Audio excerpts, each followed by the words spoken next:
하나님의 말씀 보겠습니다. 시편 우리 1편 1절부터 6절까지 말씀 우리 교도하겠습니다. 복 있는 사람은 악인들의 꾀를 따르지 아니하며 죄인들의 길에 서지 아니하며 오만한 자들의 자리에 앉지 아니하고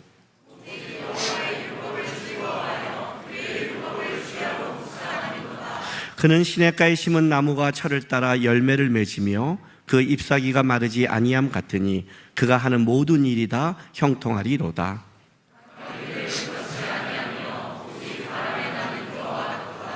그러므로 악인들은 심판을 견디지 못하며 죄인들이 의인들의 모임에 들지 못하리로다.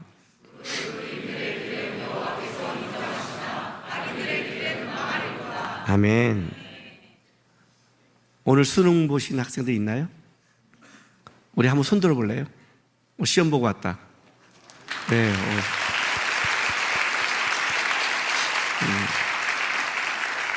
시험 가니까 행복해요? 그죠? 시험 끝난 건 잠시 해방은 되지만 행복한 건 아니죠. 네, 행복한 거죠. 네. 좀 더 점수가 나올 때 보면 이제 점수에 따라 어떤 사람은 행복하다고 그러고 어떤 사람은 행복하지 않다고 그러겠죠. 그 점수가 또 잘 나온다고 자기가 행복하다고 하는 사람은 또 지나가 보면 그게 또 행복이 아니고, 연애할 때 행복하니? 네 했더니 한참 지나더니 이렇게 여자가 힘든지 몰랐어요. 남자가 힘들지 몰랐어요. 결혼해서 행복하더니 2달 지나더니 이렇게 결혼이 힘들지 몰랐어요. 행복하세요? 쉽지 않죠? 행복하기 원하세요? 예, 그건 아멘이죠. 어떻게 하면 행복할 수 있을까요, 도대체? 오늘 오면서 우리 누구랑 내가 같이 왔냐면 우리 소진영 예배 인도자 딸 에리하고 같이 왔어요. 같이 오면서 보면서 아이들을 좀 보면 좋은 부모를 둔 아이들은 그냥 행복한 것 같아요. 이제 얘가 이제 사춘기 들부터 지가 불행하다고 이상한 생각을 하는데 그때 이제 초등학교 때 보면 애들이 그냥 좋은 부모를 둔 자녀를 보면 엄마 아빠가 있는 게 행복하고 애들이 그렇게 불행해 보이지 않는 거예요. 왜냐하면 엄마 아빠를 바라보고 엄마 아빠 잘 사랑받는 걸 알고 엄마 아빠의 보호를 받고 그냥 같이 살아가는 게 그 안에 애들이 그늘이 없는 거예요. 보면서 그런 생각했어요. 내 엄마 아빠는 대단한데, 내 부모는 대단한데, 내 부모는 하나님인데 제가 살면서 이런 경우가 있잖아요. 우리 부모로부터 내가 받기 싫은 거, 싫어하는 거, 힘든 가정에 자라면 그런 게 있잖아요. 저는 힘든 가정에 자랐으니까 나는 절대 저렇게 하고 싶지 않아, 이런 게 있단 말이에요. 이제 제가 결혼하고 딱 결정한 게 뭐냐면 난 평생 이 2가지를 지키리라 다짐한 게 뭐냐면 나는 집안이 힘들면 무조건 나가서 니아까라도 끈다.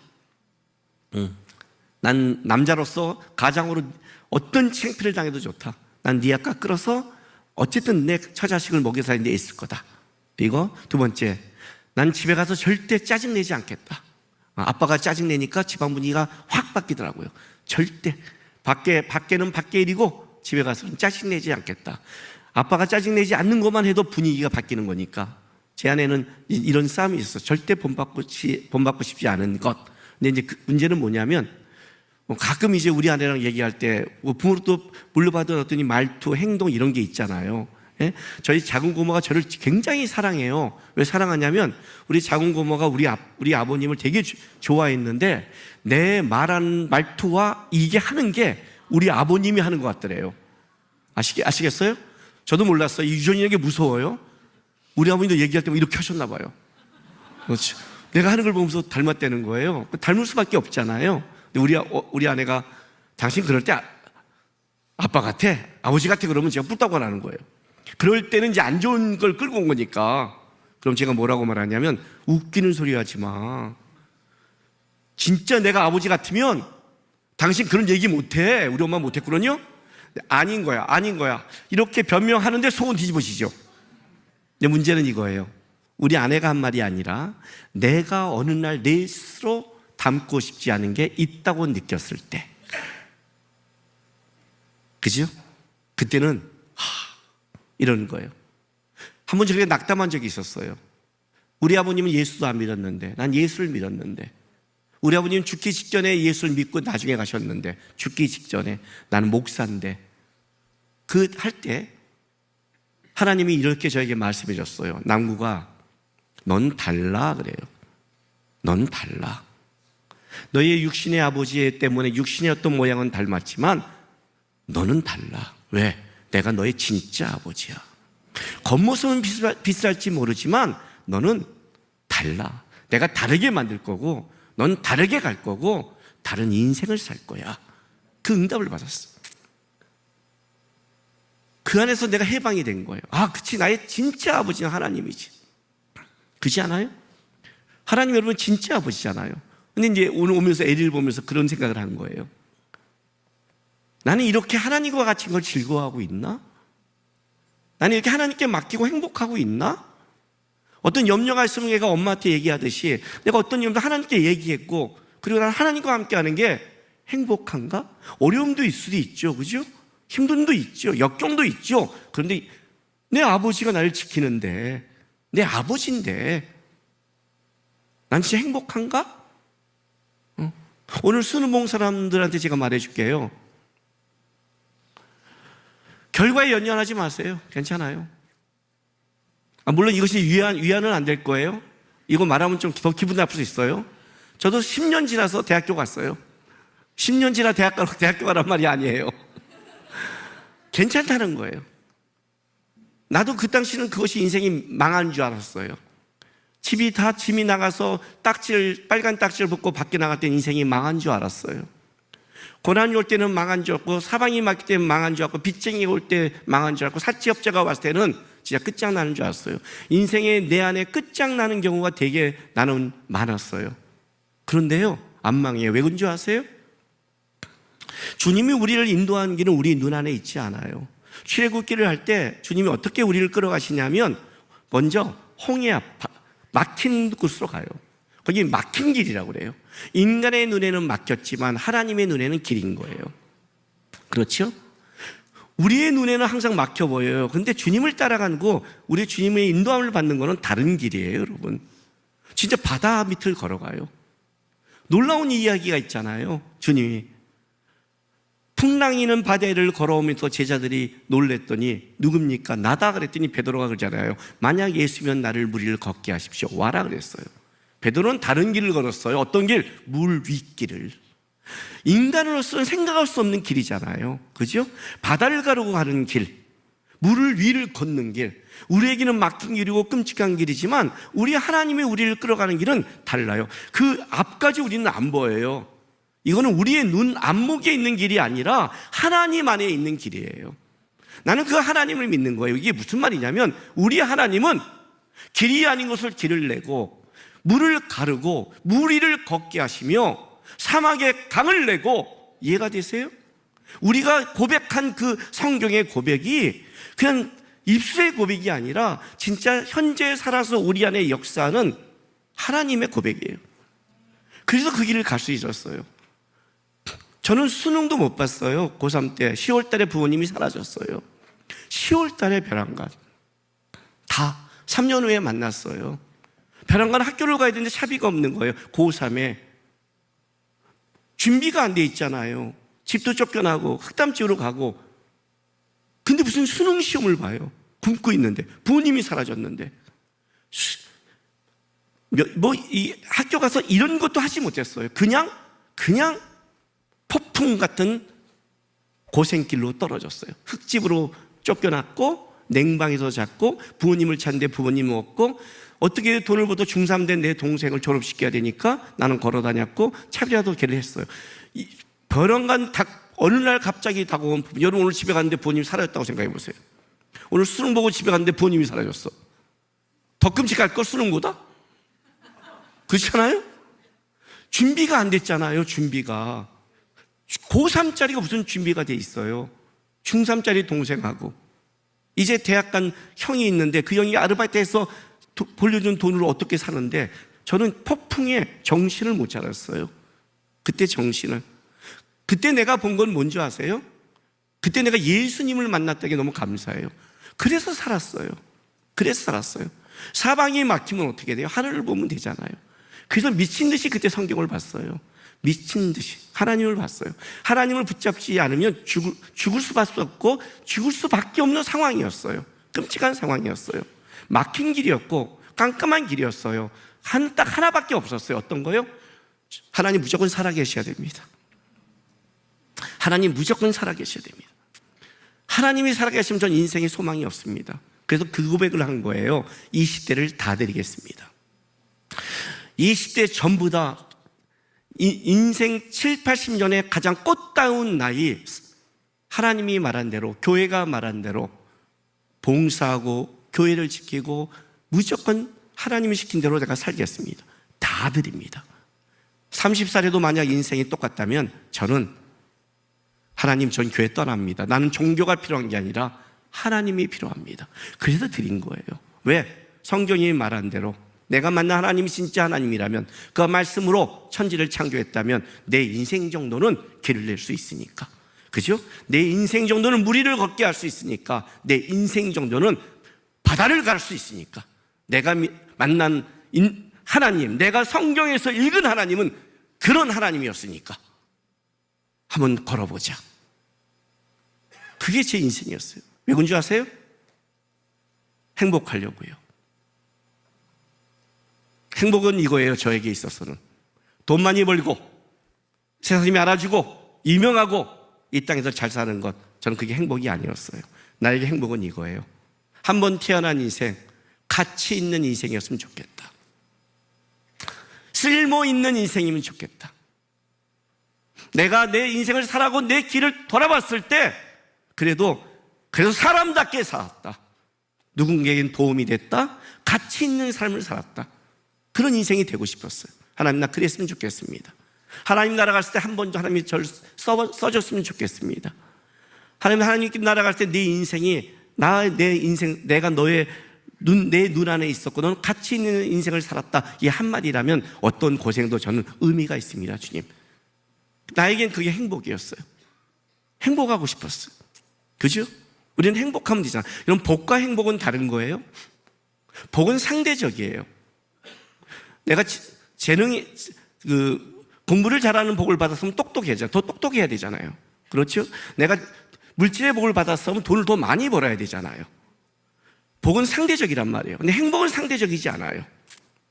행복은 저 사람보다 내가 돈이 좀 적을지라도, 건강이 좀 안 좋을지라도 그보다 더 만족할 수 있고 가치일 수 있고 다를 수 있어요. 저는 얼마나 돈 많고 얼마나 똑똑한 사람이 얼마나 가치 없는 인생을 살아간지를 많이 봤어요. 행복은 다르잖아요. 하나님, 저 행복하고 싶습니다. 진짜. 하나님 때문에. 오늘 이 본문이 이렇게 시작하는 거예요. 복 있는 사람은 이렇게 시작해요. 근데 이걸 문자적으로 제가 해줄게요. 행복하도다 하는 사람은 이렇게 되는 거예요. 문자적으로. 시편 시작입니다. 시편의 시작입니다. 성경을 읽다가 욥기를 봅니다. 구약은 큰 두 양대 1막과 2막으로 되어 있습니다. 1막은 창세기부터 시작해서 욥기 전까지입니다. 2막은 욥기부터 시작합니다. 그래서 욥기와 창세기, 이쪽은, 욥기는 그 시대에 쓰여 있습니다. 시대가 같습니다. 양쪽에 딱 써놓고 미리 가르는 겁니다. 왜냐하면 이스라엘 백성들이 창세기부터 쭉 읽으면 이스라엘은 나라가 망합니다. 그렇죠? 망하고 소망이 없잖아요. 느헤미야 이집도 시작한 포로기 시대의 성경, 에스라, 에스더 다. 포로기는 뭐예요? 이 나라가 망했는데 하나님이 역사하는 걸 보잖아요. 하나님이 역사해? 그러면 이게 뭐야? 우리가 망했다거나 하나님이 심판한 거야? 진짜 하나님 살아계셔? 할 때 욥기가 등장하는 거예요. 욥기가 뭐죠? 의인인데, 고난받을 이유가 아무것도 없는 사람인데 그 사람을 하나님이 고난 가운데 넣어서 귀로 들었던 것을 눈으로 보게 하는 역사가 이게 욥기예요. 그러니까 우리 인생 속에 왜 하나님 내가 뭘 잘못했다고 이렇게 하죠? 아니, 잘못해서가 아니라 하나님이 너의 인생을 가치 있게 만들기 원해서 어떤 때는 그런데 집어넣어서 연단시킬 때가 있어요. 그 욥기가 지나가고 나서, 그리고 나서 시편 1편이 딱 시작할 때 이렇게 시작하는 거예요. 행복하고자 하는 사람은, 행복하도다 하는 사람은 어떤 사람인가? 라고 시작하는 거예요. 그래서 복이 있는 1차적으로 의미는 곧다, 똑바로 가다 의미예요. 그러니까 이제 보세요. 복이 있는, 행복하도다. 의미가 뭐라고요? 곧다, 똑바로 가다는 거예요. 사람은 어떤 사람이냐? 그러면 어떻게 돼요? 행복하고자 하는 사람은 똑바로 가야 되고 곧게 가야 되죠. 그죠? 이게 전제예요. 일단 그러려면 여기 전제에는 똑바로 가지 않는, 똑바로 가기 못하는 다른 길을 가는 이런 의미가 있는 거예요. 그래서 뭐가 나오냐면 이렇게 시작하는 거예요. 행복하고자 하는 사람은 절대로 가지 말아야 할 길이 있다라고 얘기하는 거예요. 하나님, 나는 행복하고 싶습니다. 하나님, 난 갇히고 싶습니다. 하나님, 저를 써줬으면 좋겠습니다. 하나님, 내 인생 속에 하나님의 역사를 보고 싶습니다 라고 하는 사람은 기억해라, 이 길로 가면 안 된다 그러는 거예요. 알았어요? 점수를 못 봐도 상관없어요. 왜 그런 줄 아세요? 하나님은 결국 똑바로 가는 자는 어떻게 돼요? 만들어 가시니까. 문제는 아무리 시험을 잘 봐도 하나님의 길이 아닌 길로 가는 게 문제예요. 그래서 행복하고자 하는 사람은 이 길을 가지 마라. 첫 번째 길. 자, 1장 1절. 악인들의 꾀를 따르지 아니하며 죄인 길에 서지 아니하며 오만한 자들의 자리에 앉지 아니하고. 행복하고자 하는 사람은 어떤 길을 가야 되느냐? 저는 이런 길을 가면 절대로 안 된다. 뭐예요? 악인들의 꾀를 따르지 아니하며. 악인들의 꾀, 모략, 충고, 그들의 생각이에요. 여기 따르다라는 말은 무슨 뜻이냐면 걷다, 걸어가라는 거예요. 그러니까 이런 거죠. 악인들의 생각과 모략과 계획을 따라가면 안 된다 이거예요. 다른 말로 할게요. 마인드. 성경은요, 악인들에게는 꾀라는 말 쓰고요, 하나님의 사람들에게는 지혜라는 말 써줘요. 지혜와 꾀는 달라요. 꾀는 자기의 이익을 위해서 머리를 돌리는 거예요. 그렇죠? 지혜는 남의 이익을 위해서 머리를 쓰는 거예요. 지식과 지혜는 달라요. 지식은 이런 거예요. 쉽게 설명해 줄게요. 우리 아내가 제가 밥을 먹을 때 딱 와서 이렇게 말을 해요. 특히 삼겹살 같은 걸 줬을 때 내 앞에 먼저 깻잎이 쫙, 상추가 쫙, 그리고 양배추 샐러드가 이만큼 있어요. 그거를 탁 주고 뭐예요? 먹어. 그럼 내가 왜? 저는 고기를 싸먹는 거에 대해서는 고기에 대한 예의가 아니라고 생각하거든요. 고기 맛이 안 나잖아요. 우리 아내 이렇게 말을 해요. 고기만 먹으면 안 돼. 야채를 먹어야 돼. 그죠? 맞죠? 먹어 그래요. 먹어야죠. 아내가 먹으려니까. 상추 3장에 깻잎 3장에 넣고 쌈장 넣어서 그냥 막 먹어요. 막. 왜 그렇게 먹어? 그러면 먹는 데는 순종하지만 먹는 방법까지 나한테 명령하지 마 그래요. 그잖아요. 당신은 이것이 음식이지만 나에게는 약이야. 음식과 약을 같이 먹을 수는 없어. 약은 약으로 먹어야 돼. 그래서 사실 막 집어넣어요. 그 야채를 싹 먹고 나서 그리고 이제 삼겹살을 딱 찍어 먹어요. 이해가 되시죠? 근데 우리 아이들은 저를 닮았어요. 먹어? 그랬더니 뭐라는 줄 아세요? 안 먹어. 야, 이게 자녀가 갖고 있는 특권이에요. 남편은 안 돼요. 남편은 안 먹어. 먹기 싫어. 안 먹어. 먹으라니까. 우리 둘째가 이런 말을 했어요. 엄마, 잔디 냄새가 나. 와, 이 시적인 표현 아시겠어요? 예? 이걸 줬는데 엄마, 풀 냄새가 아니라 잔디 냄새가 나. 난 비유가 잔디 냄새. 못 먹겠어 이렇게 말을 해요. 우리 아내가 도대체 여보 잔디 냄새가 뭐야? 그래 나한테 모르지라도 안 먹어봤으니까. 근데 애들은 안 먹어요. 우리 아내가 어떻게 한 줄 알아요? 세상에 그걸 쓸어서 요리를 만들어주는 거예요. 나한테는 한 번도 한 적이 없어요. 내가 결혼하고 놀란 게 뭔지 아세요? 결혼하고? 저는 내가 신대원 졸업할 때까지 아침을 우리 아내가 차려준 적이 없어요. 저는 날 12시에 밥을 먹어요. 2끼밖에 안 먹어요. 그래서 가끔 학교 일찍 갈 때 이렇게 배고프면 이렇게 먹어야 되는데, 그러면 내가 그냥 나가서 이렇게 살짝 먹어요. 우리 아내는 아침에 저혈당이 너무 많아서 못 일어나요. 신대원 마지막 날을 학교를 딱 가는데, 마지막 날이니까 3년이 다 끝난 거예요. 누워서 여보 미안해 그래요. 왜? 했더니 3년 동안 아무것도 못 차려줘서 미안해 그래요. 아니야, 뭐 알고 결혼했는데 뭘 미안해, 괜찮아, 뭐 당신이 다른 데도 장점 많아 그랬어요. 아 그래? 여러분 지혜를 가지세요.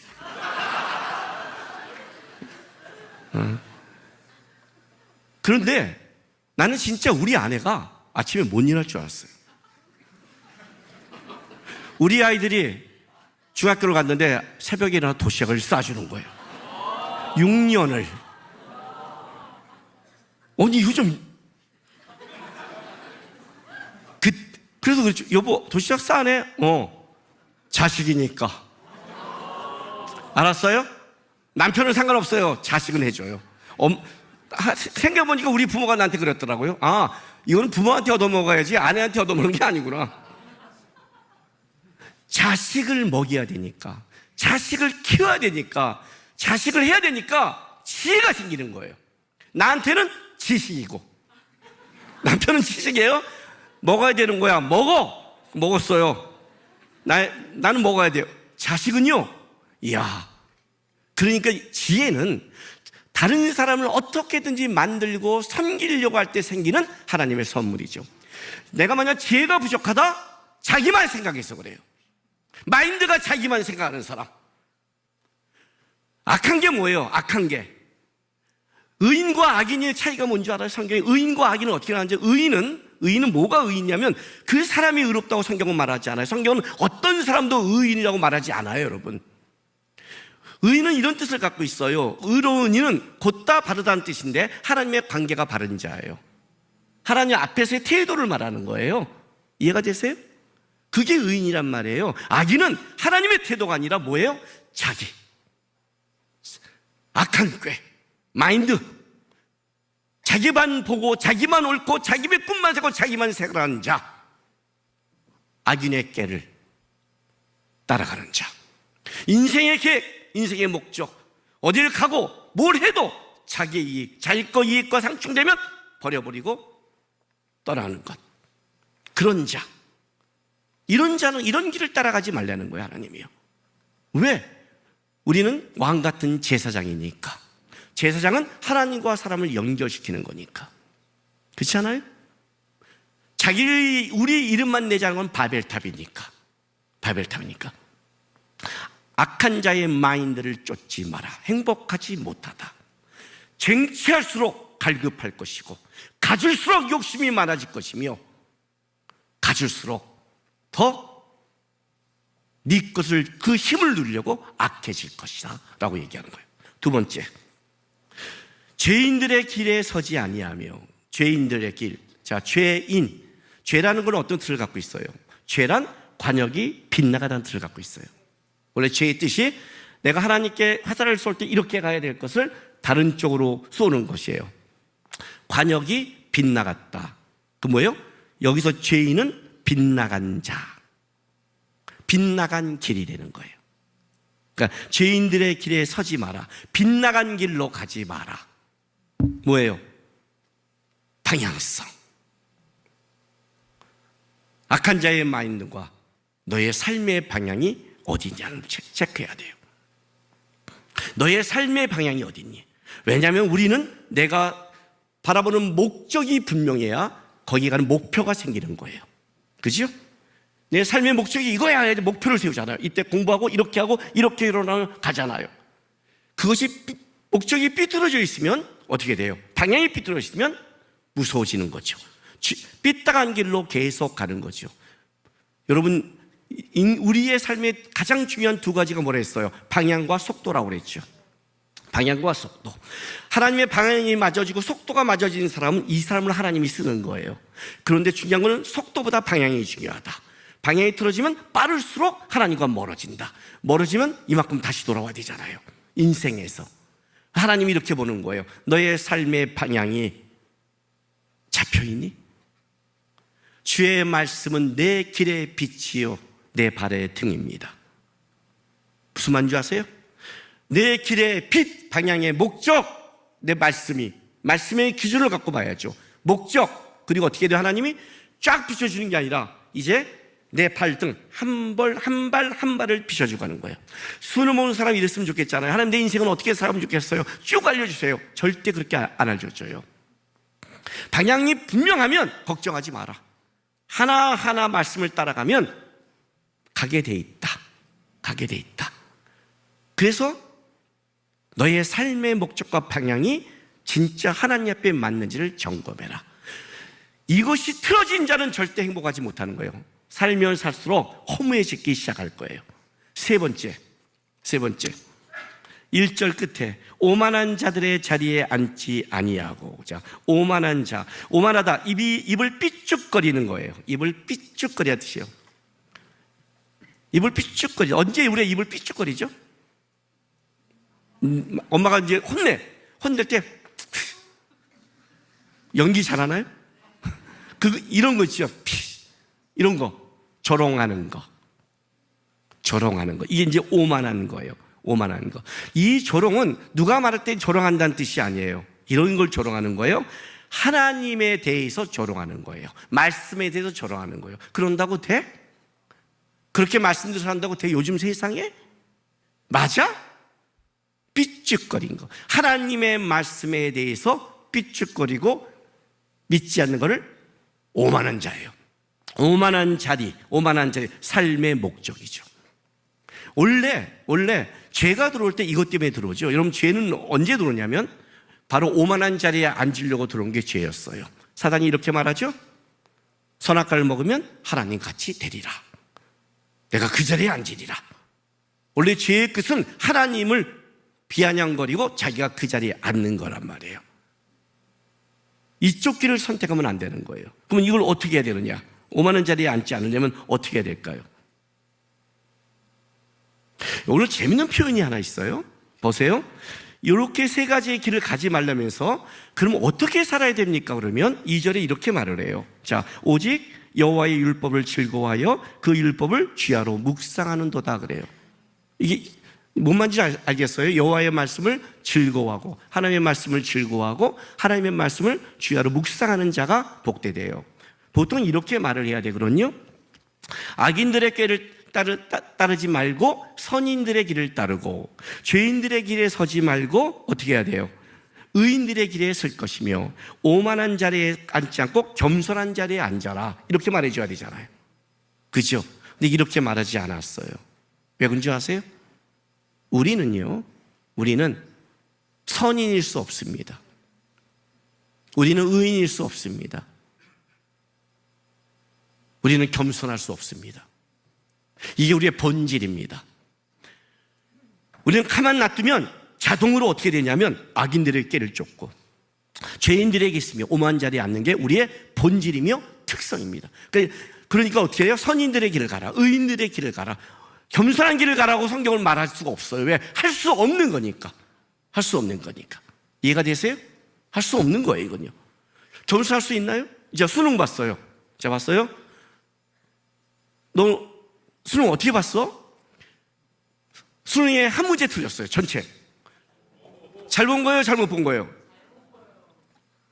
근데 걔가 이런 말을 하는 거예요. 잘 보는데 걔가 이런 말을 하는 거예요.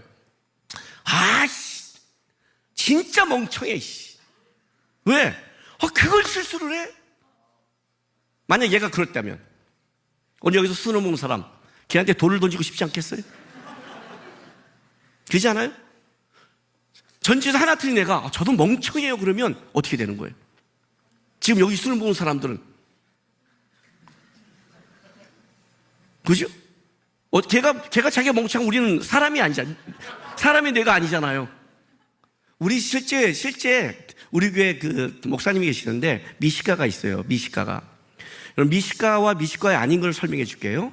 여기 이제 미식가들은 이런 게 미식가예요. 음식을 딱 먹으면 미식가들은 이렇게 말을 해요.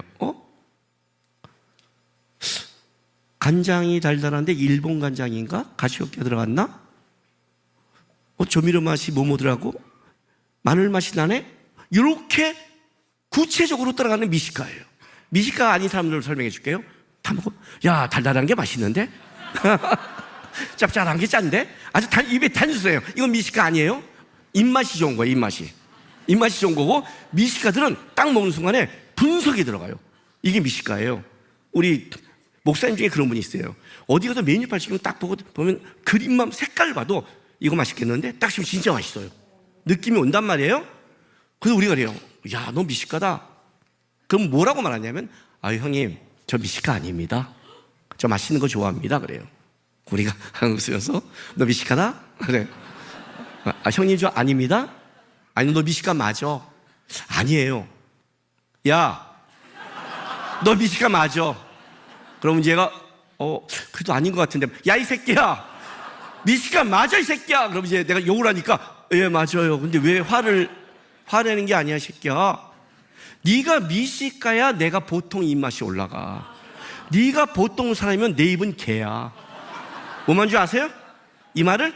여기 1m 85에 잘생긴 사람이 있어요. 딱 와서, 오, 키 크신데요? 아유, 제 키는 키도 아니죠. 저는 뭐예요? 저는 뭐예요? 제가 그렇게 말해버리면 나는 어떻게 돼요? 똑똑한 놈이 IQ 150이 천재인데요? 아유, 제 머리는 천재가 아니에요. 우리는 어떻게 되는 거예요? 무슨 말인지 아세요? 이 말이? 인간은 겸손할 수 없다는 거예요. 그럼 얘가 이렇게 말해요. 1m 85에 멋지신데요? 저 멋져요. 기분 나쁘죠? 너 공부 잘하는데? 나 똑똑해? 기분 나쁘죠? 사실을 말해도 기분 나쁘고 아니라고 말해도 기분 나쁘죠. 그렇죠? 인간은 겸손할 수 없어요. 똑똑하고 잘난 놈이 겸손하면 더 열받고요. 그냥 쉽게 말할게요. 1m 75 넘고 머리카락 많은 자가 이 땅에 존재하는 게 나는 불편해요. 그런 사람이 없으면 내가 평가를 안 받아요. 모든 남자가 다 내 스타일이라면 내가 머리 빠졌다는 소리를 안 들어요. 그렇지 않겠어요? 이게 비교잖아요. 다 비교. 가끔 마커스나 이렇게 앉아서 무슨 대화를 할 때 내가 있는데 그 앞에서 지네끼리 무슨 얘기를 하냐면, 야, 나 머리숱이 빠졌어. 막 얘기하면 내가 잘들 한다 이런 말이에요. 어떻게 해야 될까요? 어떻게 겸손할 수 있을까요? 겸손은요, 인간은 안 나오고 주권자를 할 때 나오는 거예요. 수능 한 개 틀린 머리인데 하나님이 오늘 밤에 내 머리를 탁 건들면 바보가 될 수 있다는 걸 알았을 때, 네? 그 힘이 장사인데 오늘 밤에 하나님이 나를 데려가면 내가 하늘나라에 갈 수 있는 것을 알았을 때, 가진 재물이 많은데 하나님이 한 방에 부도날 수 있다는 것을 알았을 때, 우리는 주권자를 할 때 뭐라고 나오냐면 내게 아닙니다라는 걸 아는 거예요. 그때 겸손이 나와요. 악인인데 우리가 의로울 수 있는 건 딱 하나밖에 없어요. 뭐예요? 하나님을 알았을 때. 하나님을 알 때밖에 못 나와요. 가져도 교만하지 않고 없어도 담대할 수 있는 거는 인간에게는 안 나와요. 인간은 없으면 열등감을 갖고 있으면 교만한 거예요. 왜? 우리는 죄에 익숙하니까. 그래서 뭐라고 하냐? 행복하고자 하는 자는 죄인의 길, 악인의 길, 오만한 자는 세상이 추구하는 걸 쫓아가면 너는 절대로 행복할 수 없다. 왜? 세상 속은 다 비교하고 있고 세상은 교만하게 만들며 세상은 다 세상의 가치를 따지기 때문에 세상 안에서 행복을 찾는다면 절대로 그럴 수 없다고 성경을 얘기하고 있단 말이에요. 그러니까 여러분이 지금 세상을 쫓기면 불행한 거예요. 불행하잖아요. 지금 오늘 일하고 오면서 뭐 시험 오는데 누가 잘 나왔다면 걔 보고 불행하고, 옆집 보고 불행하고, 누가 잘 되는 거 불행하고, 특별히 요즘 우리 학생들 더 불행하죠. 왜 불행한 줄 알아요? 핸드폰 때문에. 옛날에는 핸드폰이 올 때는 반에서 60명과 비교했기 때문에 천재도 몇 안 되고 바보도 몇 안 되고 대부분 보통인데, 이제는 이 핸드폰에도 너무 예쁜 애들이 쫙 깔려있고 천재들이 깔려있고 지가 또 바보같이 찾아서 보고 열등감에 빠져. 난 제일 바보 같아요. 저는 안 봐요. 그냥 제 설교 댓글 안 봐요. 욕해도 몰라요. 나는 안 봐요. 칭찬도 몰라요. 난 칭찬도. 칭찬 안 들으면 교만해질 거고, 저 비난을 받으면 기분 나쁠 거 아니에요. 그죠? 안 봐요. 왜 내가 그걸 봐? 성경 보지 그 시간에. 바보들이 보지 마요. 왜 댓글 보고 그래? 그건 세상의 평가고 사람의 평가잖아요. 하나님의 평가를 봐야 될 거 아니에요. 그 말을 하는 거예요. 절대로 행복하고자 하는 자는 세상의 가치와 길과 목적을 갖고는 안 된다. 안 된다. 그럼 어떻게 해야 돼? 나는 그거밖에 없는데. 그러니 세상의 가치가 아니라 하나님의 가치를 봐라. 율법을 즐거워하고 주야로 묵상해라. 자, 그럼 이렇게 돼요. 난 성경만 보면 졸음이 오는데, 그죠? 율법이란 이런 거예요. 율법이란, 요한복음 14장 21절 말씀 보세요. 말씀이란 이런 거예요.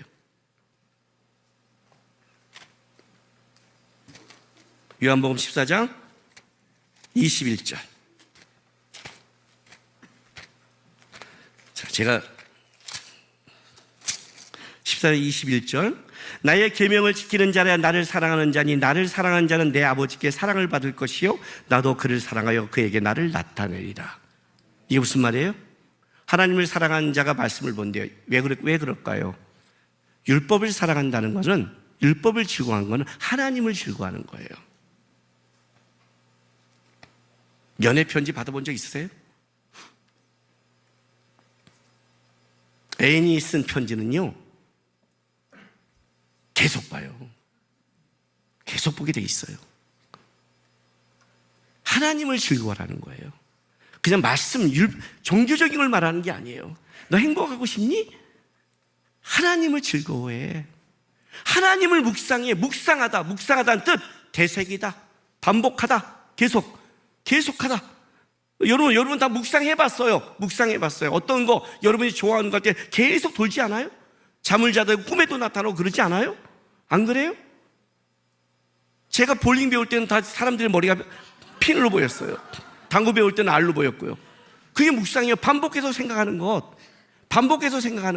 계속해서 생각하는 것.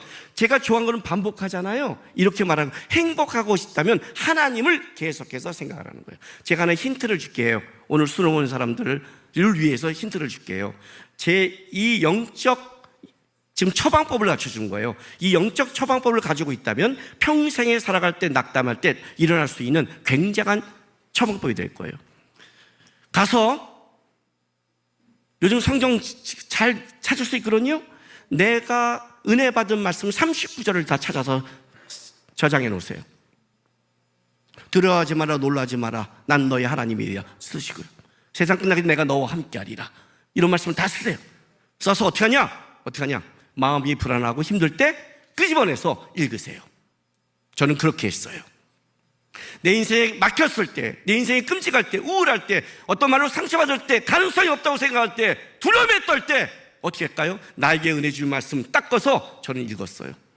내가 너 이름을 안다. 남국의 이름을 안다. 너희가 세상에서 환난을 당하나 담대하라. 내가 세상을 이겼노라. 하나님이 이겼구나. 다 이루었다. 저는 이 말씀도 너무 좋았어요. 하나님 내 인생을 다 이루었구나. 나는 믿음으로 가면 된다. 이 말씀을 읽었어요. 하나님의 말씀을 읽었을 때, 그 말씀을 계속해서 반복해 읽을 때, 아침 저녁 소리내 읽을 때, 이 소리, 믿음은 들으면서 나서 말씀이 내 귀에 들리고 믿음이 생기고 내 안에 파워가 생겼어요.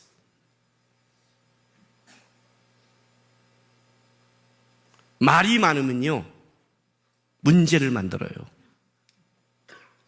말이 많으면 근심을 만들어내요. 말이 많으면 하나님을 놓쳐요. 생각이 많으면 근심에 빠져요.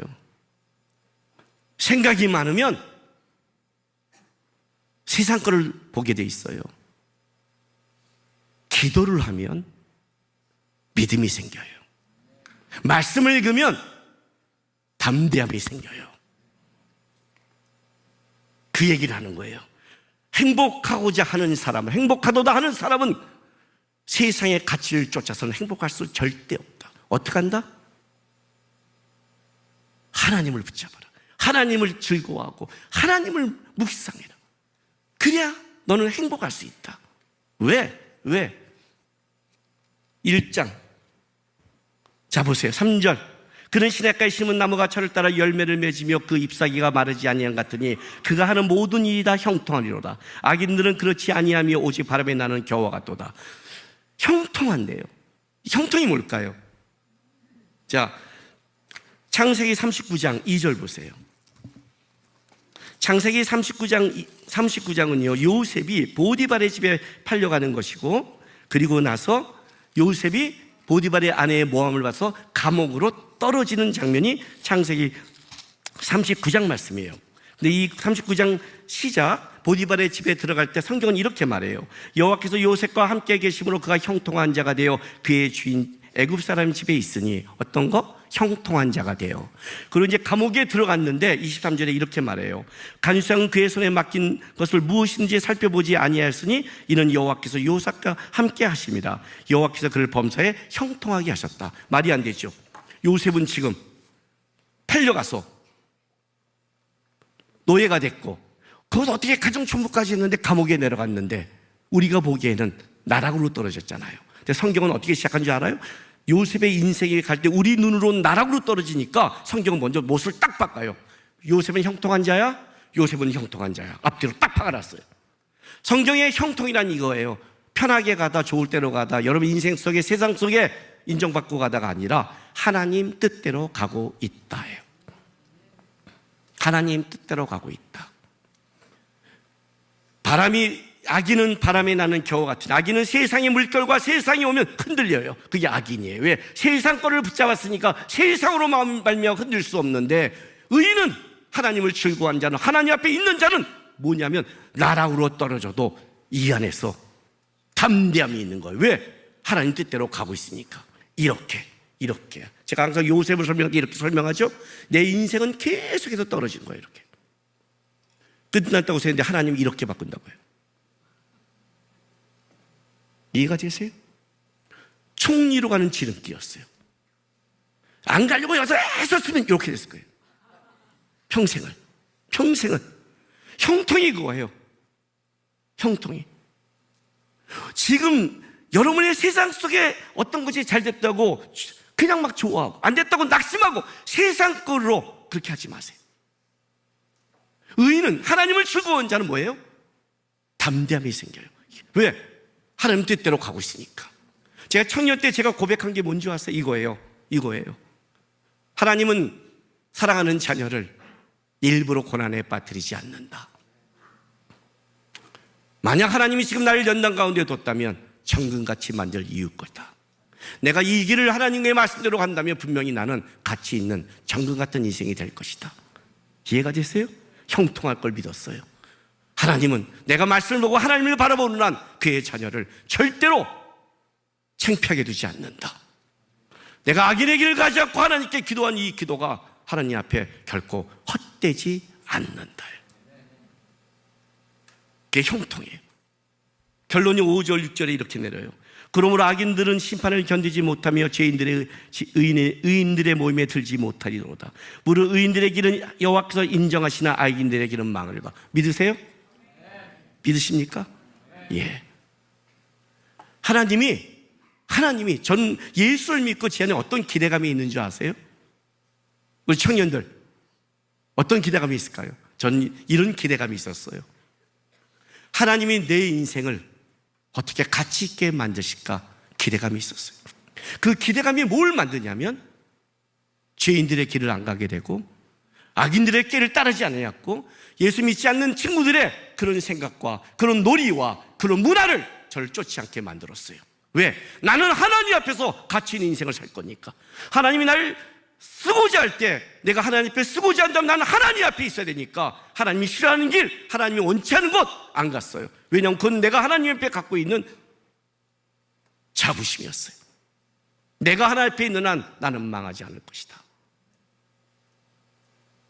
행복하고자 한다면 하나님과 함께 하세요. 이해가 됐어요? 왜 그런지 아세요? 복의 근원이 하나님입니다.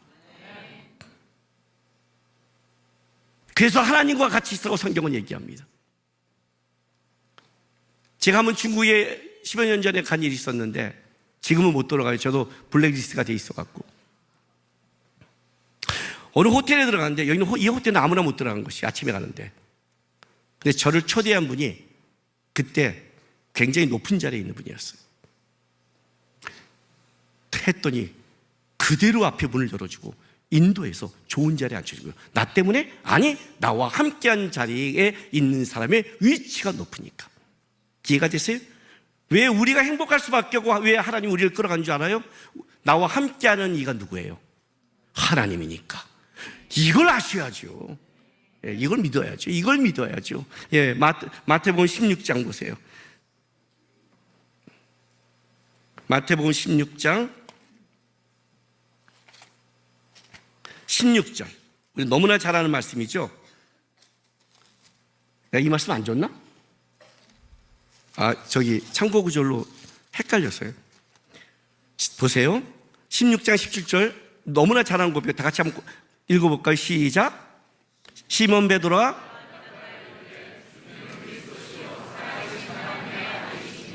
네, 17절 제가 읽을게요.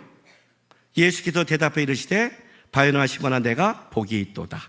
이를 내게 알게 한 이는 혈육이 아니요 하늘에 계신 내 아버지시라.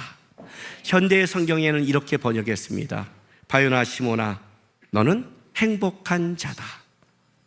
왜냐하면 하나님이 그것을 너에게 알려줬으니까. 이렇게 번역했어요. 예수를 안다는 건 행복한 자예요. 예수를 안다는 것은 다른 거예요. 왜 그런지 아세요? 여러분이 진짜 예수께 인생을 두고 살아간다면요, 그 주님은 바다 위를 걷게 하시고 바닷물을 갈려서 끌어가실 것이며, 여러분이 지금 광야 같은 인생이 있다 해도 거기에서 샘물을 나게 할 수 있는 그 하나님이 나의 하나님이기 때문에 그러는 거예요. 오늘 수능 보는 우리 학생들 낙심하지 마세요. 제가 증인이에요. 저는 수능 볼 상황도 안 됐어요. 안 됐어요. 10년이 지나서 겨우 시간을 줘서 겨우 봤어요. 끔찍했어요. 그 모든 걸 하나님이 바꿨어요. 우리 하나님이에요. 진짜 우리 하나님이라고요. 우리는 하나님에 대해서 지금 몰라서 그러는 거예요. 성경에 있는 얘기가 성경에 있는 얘기가 아니에요, 여러분.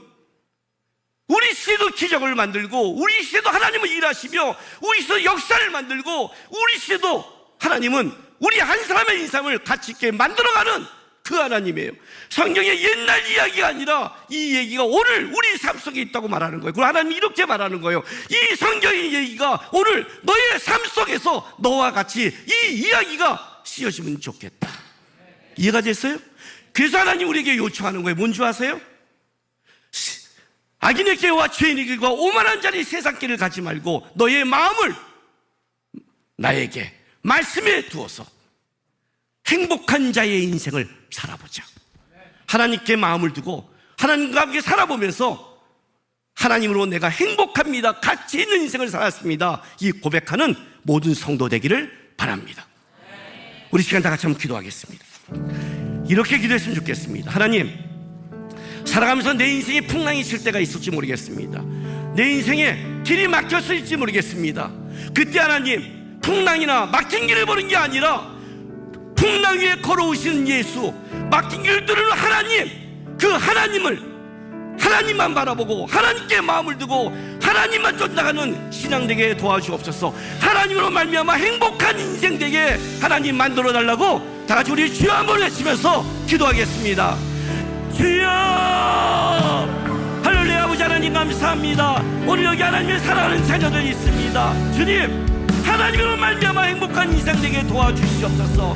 세상을 쫓는 세상의 길을 따라가지 않게 도와주시옵소서. 그것이 할머니 아름답고 그것이 유혹스럽고 그것이 보암직하고 먹음직하고 탐스럽게 보인다 할지라도 하나님, 우리가 그 길을 가는 게 아니라 하나님으로 말미암아 즐거워하고 하나님으로 말미암아 기뻐하고 하나님을 생각하면서 우리 인생 속에 살아계신 하나님으로 행복하며 증명할 수 있는 믿음의 길을 살아내는 성도들이 될 수 있도록 인도하시고 아버지 하나님 도와주시옵소서.